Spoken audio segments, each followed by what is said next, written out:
So now this is the paper that I had left on Friday when the sub was there. This is, I'm going to go pretty much in order. Now, the chapter numbers here don't match up with the chapter numbers in our book. So this one, again, isn't, even though it says 3.2, this is from an older book, not the ones that we're currently using, so the chapters don't line up. This section is all about parallel and perpendicular lines, but I'm starting on the one that says section 3.2, page number 11. Now again, at the very top of this, it gives you some basic information, some examples, things like that, so that you have those to go off of. Now, if we look at 3 through 6, the directions here said, given the measure of angle 3 is 102, find the measure of each angle. Tell which postulate or theorem you used. So, if 3 is 102, the good news here is we have two sets of parallel lines. So every single angle on here can be found using the 103. Every single angle on here will be either 103 or 77. Oh, sorry, that's not 103. That's 102. I wrote that wrong. 102, so not 77, 78. Again, the reason why the rest of them are 78 is because you either have congruent angles or supplementary angles. Supplementary angles add up to 180, so subtract 102 from 180, that leaves us with 78. Now, going through each one of these one at a time, using the original angle 3, looking at angle 5, these are alternate interior angles. They are congruent. So, measure angle 5 is 102. Again, alternate interior angles. For 6, and, oh, sorry, let me go back to this one more time. That is a theorem. On number 2, we're looking at 6. So 6 is right here. With the original, those are same side interior angles. So they're going to be supplementary. So subtract 102 from 180, you have 78. And again, same side interior angles. On number 11, it's in a corresponding position with 3, so they have to be congruent. So it's going to be 102. Again, corresponding angle. Again, our book calls it a theorem. I prefer it as a postulate. But again, I take either postulate or theorem on that one. For number 4, we're looking at angle 7. 7 and 3, they're in corresponding positions. So again, 102 and corresponding angle postulate. Again, I will take it either as a postulate or a theorem for that one. Because most books are going to call that one a postulate. It's corresponding angle postulate. All right. Number 5, we're looking at angle 15.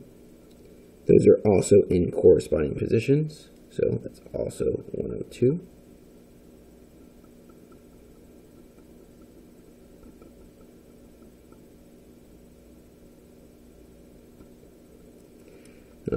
On number 14. 14 with the original angle, we can't really say that there's a name for that. However, we could say that those two should be supplementary. So we know that's 78, and the best you can do here for a reason is they're supplementary angles. We don't have a true name for that one. Alright, on the next figure, same idea, but we only have one set of parallel lines. So they told us angle 9 is 80, angle 5 is 68. So angle 12, well, angle 12 and angle 9, those two are a linear pair. They have to be supplementary, so angle 12 should be 100, and again, that's linear pair theorem. Number 8, angle 1 and angle 9, those are corresponding angles, so this is going to be congruent, so 80 degrees. Again, corresponding angles. And that one is a theorem in our book, but again, just like I said on the last one, if you call it postulate, most books call that one the postulate. Angle 4. Angle 4 with angle 5. Well, those two we can't really combine because these two lines aren't parallel. So again, we got to compare between the two parallel and the transversal. So angle 4 compared to the original angle doesn't have a matchup. Again, you could use more than one thing to prove this though.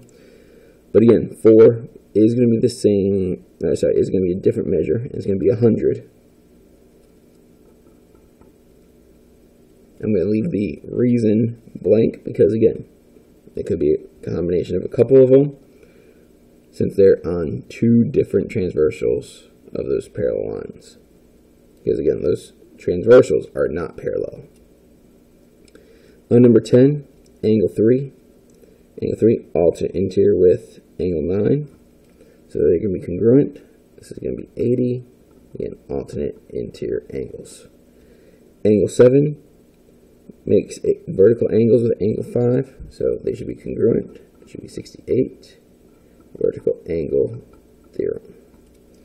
And number 19. Let's say 16, and nope, can't go up there, gotta go between these, 16 and 5, well, those two should be supplementary, so subtract that from 180, I know that measure of angle 16 is 112.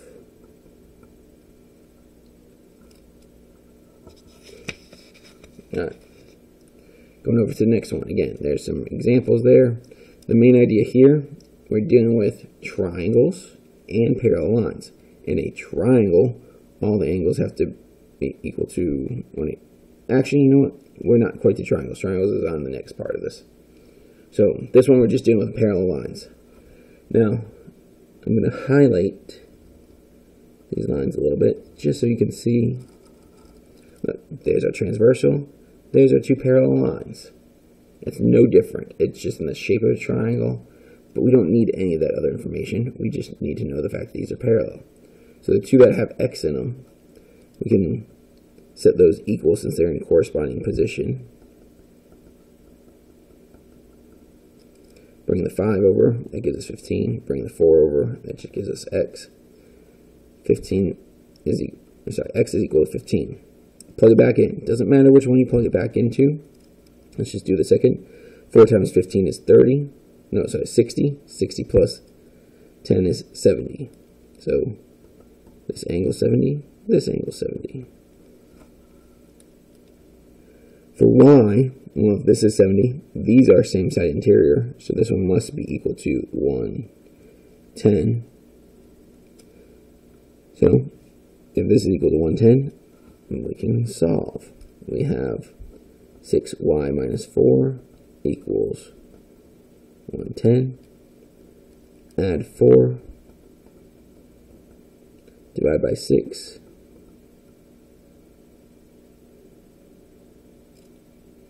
So divide by 6 and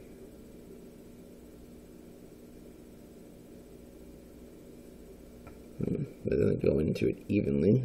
Let's get a calculator.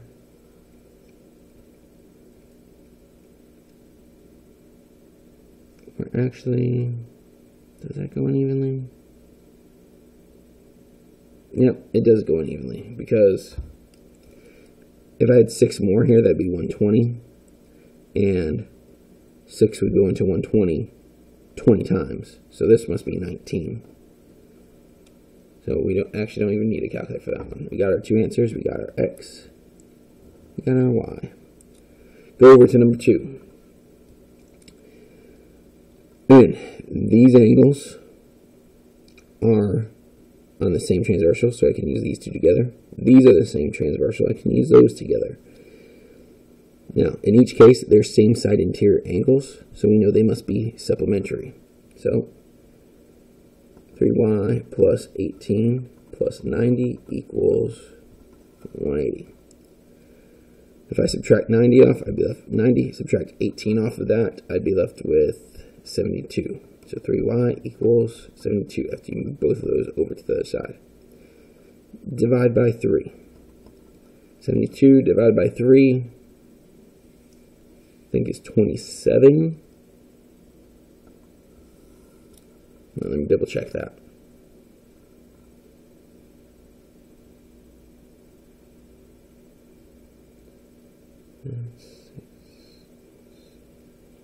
No, it's got to be higher than that.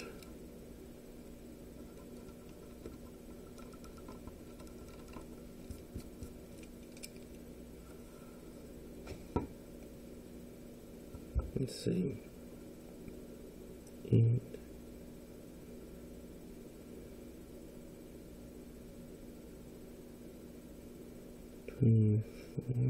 all right. Let's try this again. 24. And again, if you want to double check, multiply it back out and see if you get the correct answer. All right, but y is 24, then do x's. So again, these have to add up to 180. 15x plus 30 plus 10x equals 180. Well, that's going to give us 25x. The 30, we can go ahead and subtract that. That's 150. Divide by 25, and we should get 6. So again, that's x.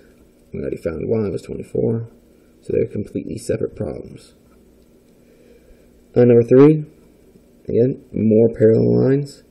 Any set of consecutive interior angles or same side interior angles here will be supplementary. So these two are going to be supplementary. These two will be supplementary. We have 5x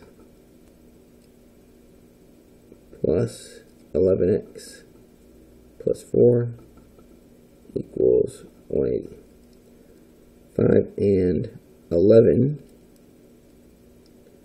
add that up to 16x plus 4. Subtract off 4. And then finally divide by 16, which I'll go into it 11 times.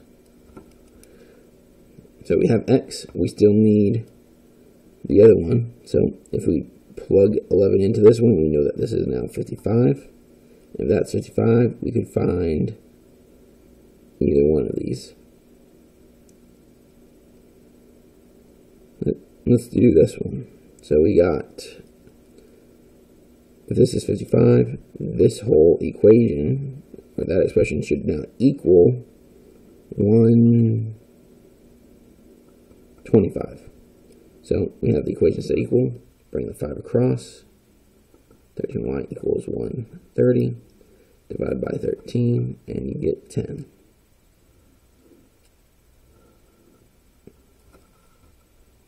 On number 4, getting more parallel lines.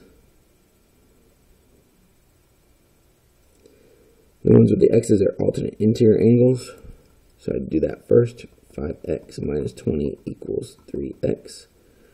Bring across the 3x, you're left with 2x. Bring across the 20, you're left with positive 20. Divide by 2, and x is 10. Now, in order to find y, we'd have to figure out what one of these other angles is. This angle would be a good one to do. Plug 10 in for the x. 5 times 10 is 50. 50 minus 20 is 30.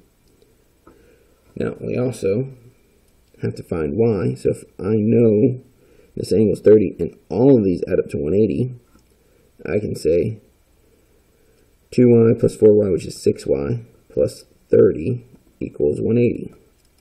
Subtract off the 30. Divide by 6, and our answer, see, 6 goes into 15.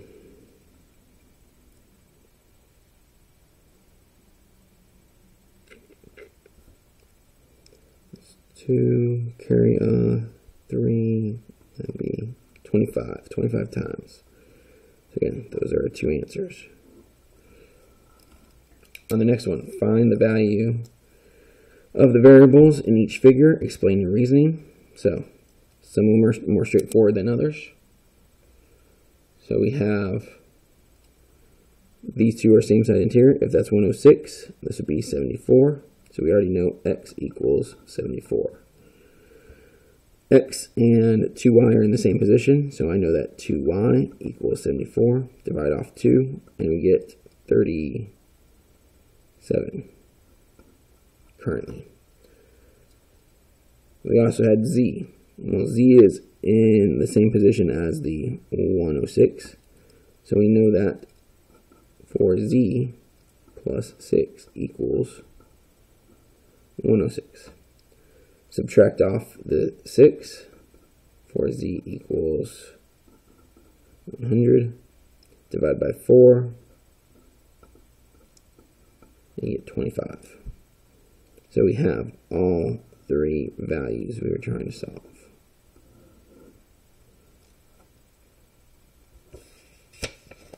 Alright, on number 6.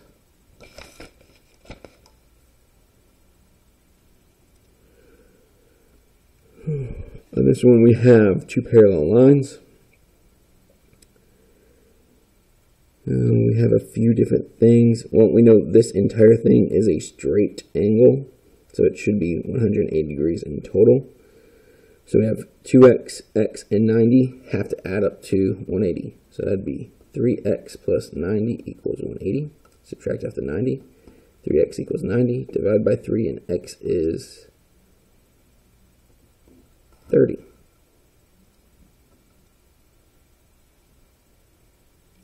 Now, that was for x. We also were asked to find y.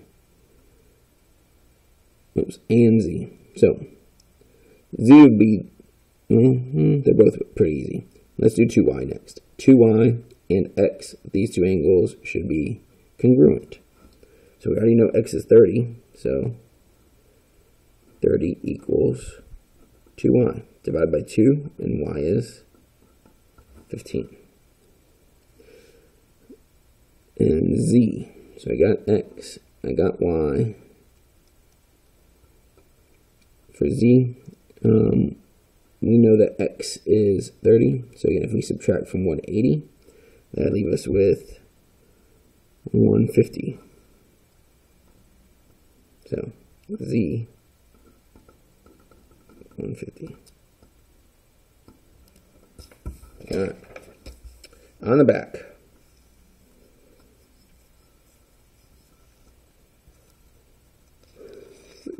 This is really more of the same thing, knowing which ones to set equal in order to get an equation. In fact, every single one of these is going to be saying an equation equal because all the properties that they're using here are the ones that are congruent. Alternate exterior angles. This is going to be alternate interior angles. This one's also alternate interior angles. These two are alternate interior angles. These two are alternate exterior angles. And this is in the same spot, so that would be corresponding. Now, all of these on here, in our book, call them theorems.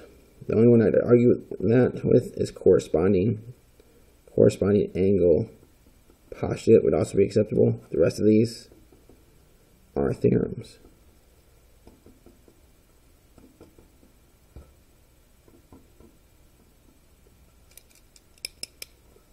Alright, so now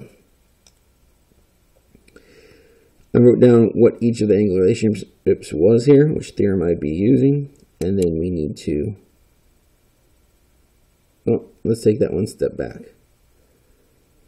I should really write the converse of each of these because they told me they want me to find it so that they are parallel. They didn't actually say that they were parallel.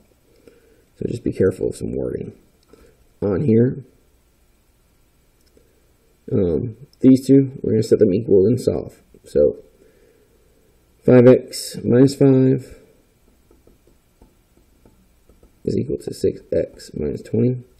Bring the 5x over, that leaves us with just x. Bring the 20 over, that leaves us with 15. X is equal to 15.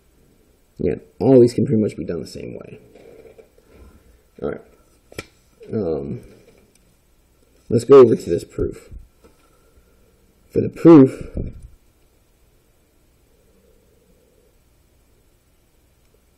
we had two givens. So first thing, I'm going to make sure I have my givens marked on here.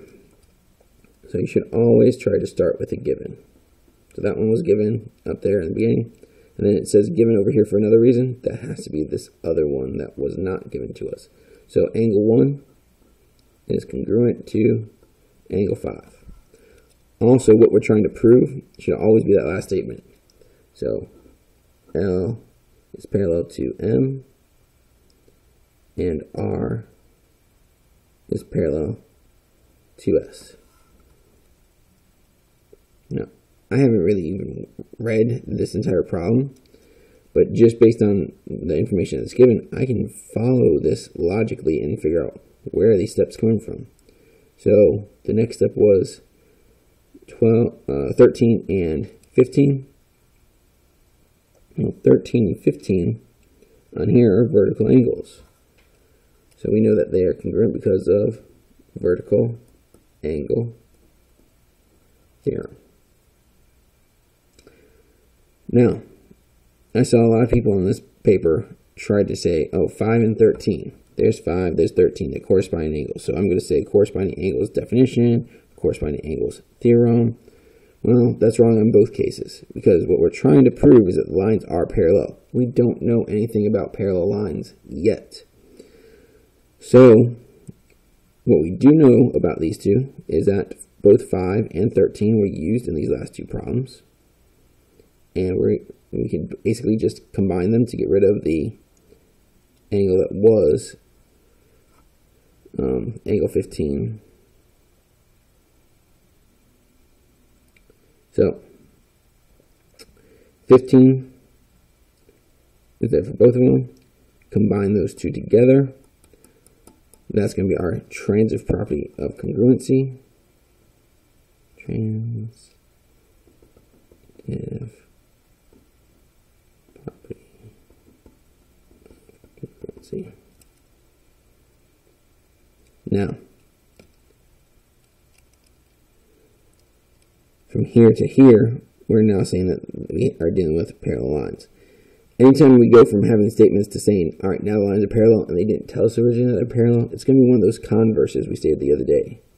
So it's the converse of which one? So 5 and 13, those are corresponding angles. So converse of corresponding angle postulate. Again, has to be a converse if we're saying that the lines are parallel because of the other information. All right, that's it for that worksheet. I'm going to stop this here and post that.